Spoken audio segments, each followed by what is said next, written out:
আগে থেকে আপুরে দেহি, ওর সময় টিকটকে দেহি, ভিডিওতে টিভিতেও দেহি। যারে ভালো লাগে তারই দেও। সবারই তো ভোট দিলাম, এবারে হেরে দিয়ে দেখি কি মানে এখন আর তাদের প্রতি কোনো আমাদের ইয়া নাই। ঢাকা ৯ আসনে ফুটবল প্রতীক নিয়ে স্বতন্ত্র প্রার্থী হিসেবে নির্বাচন করছেন তাসনিম জারা। চলমান নির্বাচনী প্রচারণায় তার নির্বাচনী এলাকা ঢাকা ৯-এ ভোটারদের সঙ্গে তিনি ব্যস্ত সময় পার করছেন। আমরা স্থানীয় ভোটারদের কাছে তার প্রার্থিত্ব ও নির্বাচনী কর্মকাণ্ড সম্পর্কে চলুন এবার জেনে আসি স্থানীয় ভোটারদের মতামত। আমরা খুবই এক্সাইটেড তাসনিম জারাকে নিয়ে, কারণ সে হচ্ছে নতুন একজন প্রার্থী। আমাদের খুবই ভালো লাগছে, আমরা খুবই আশাবাদী তাকে নিয়ে, কারণ আমাদের যেই কষ্টটা ছিল, দীর্ঘদিনের কষ্ট, আমরা আশাবাদী যে আমরা উপেক্ষা করতে পারবো, সামনে আগাতে পারবো, দেশের আসলেই উন্নতি হবে, এই বিষয়ে আমরা খুবই আশাবাদী। এই জন্য তাসনিম জারাকে সাপোর্ট করা। স্যান্ডেলিনা সো, রূপচর্চায় আভিজাত্য।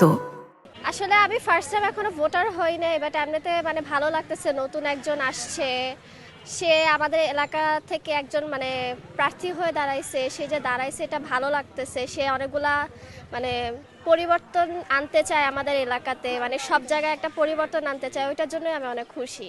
আমরা আগে থেকে আপুরে দেহি, ওর সময় টিকটকে দেহি, ভিডিওতে টিভিতেও দেহি। তারা অনেক ভালো লাগে, অনেক গবেষণা করে, এই জন্য তারা আমি সরাসরি দেখছি, অনেক ভালোই লাগলো আমার। আমার আশা আছে উনি হইব অবশ্যই, যদি সবাই পাশে থাকে এবং যদি সাপোর্ট করে তাহলে পাইব। উনি জয়ী হলে আমাদের অনেক মানুষের উপকার হইব। এক পাশ না এক পাশে কম বেশি অনেক সাহায্য পাইব মানুষ, আমাদের মতন গরিব মানুষ অনেক সাহায্য পাইব।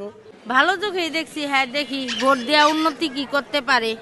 সবারই তো ভোট দিলাম, এবারে হেরে দিয়ে দেখি কি উন্নতি করতে পারে। যারে ভালো লাগে তারই দেও। সবারই হক আছে, প্রার্থী সবাই যে যার মতো, কিন্তু সবারই চাওয়ার অধিকার আছে। আমার যাকে ভালো লাগবে তারই দেবো, কিন্তু হ্যার পক্ষে দিতে হবে। কারণ আমি যারই দেই তার সাথে জনগণের কাছে রিকোয়েস্ট হ্যার পক্ষে দেও, কারণ দেশে আমাদের নতুন কিছু জন্ম হোক। এখন আমরাও চাই নতুন কিছু আসুক। পুরানোর উপরে এখন বিশ্বাস হারাই ফেলাইছি, সবকিছু নিয়ে হারাই ফেলাইছি। মানে এখন আর তাদের প্রতি কোনো আমাদের ইয়া নাই না, মানে এ ভালো ও ভালো, দিন শেষে কেউই ভালো না। কিন্তু এই জন্য আমরাও চাই নতুন কোনো মানুষ নিয়ে পৃথিবীটা চলুক, বাংলাদেশটা চলুক, বাংলাদেশটা বাঁচুক। আগামী ত্রয়োদশ জাতীয় সংসদ নির্বাচনে মাত্র 11 দিন বাকি। ভোটাররা তাদের সিদ্ধান্ত নিতে শুরু করেছেন, তবে ঢাকা ৯ আসনে এ সিদ্ধান্তে চূড়ান্ত পরিবর্তনের সম্ভাবনা রয়েছে। রুমেল আহমেদ, কালবেলা, ঢাকা।